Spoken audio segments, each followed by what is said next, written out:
When just this last December, when Mark Carney was still running Brookfield and economic advisor to Trudeau, he talked about a deal he had worked out where his whole idea was to change government policy and then have Brookfield invest. This was about jet fuel in Texas, where they convinced governments to bring in 10% biofuel by 2030, biofuel being about 80 cents per liter more expensive.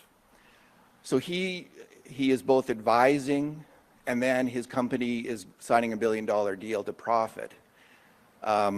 Stephen Thibault, Gerald Butts, and Carney's own wife, Diana Fox, is involved in the same kind of consulting. What kind of impact has this kind of way of doing business had on the Canadian people and on the Canadian economy? Well, it's crony capitalism. It works against these people behind me. Let's just unpack what Mr. Carney did in this particular case. He used his political power to convince the British government to require more expensive jet fuel for air travel. And then his company invested $1 billion in the company that was selling that jet fuel. So if, God forbid, a family like the people behind me here want to take their kids on a vacation somewhere, they have to pay higher airplane ticket prices to fund this more expensive jet fuel so that Mark Carney's $1 billion investment can pay off. Mr. Carney is not a businessman. He is a political grifter who's used his political influence to turn decisions that profit his company at the expense of workers and seniors.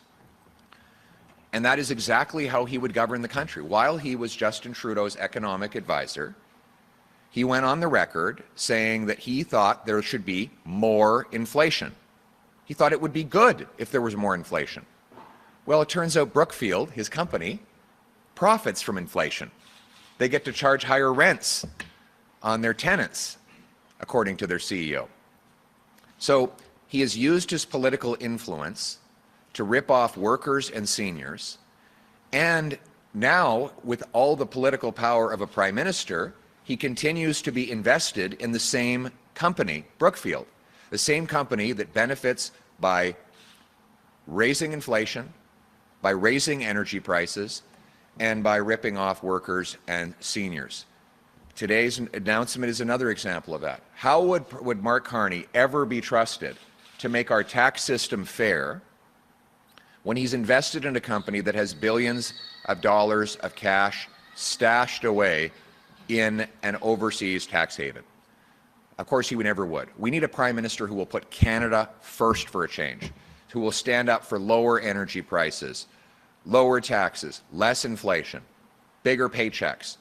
I've been spending my entire adult life fighting for the people who are here behind me today, fighting for their paychecks, for their quality of life, for their future, to bring home Canada's promise. Thank you.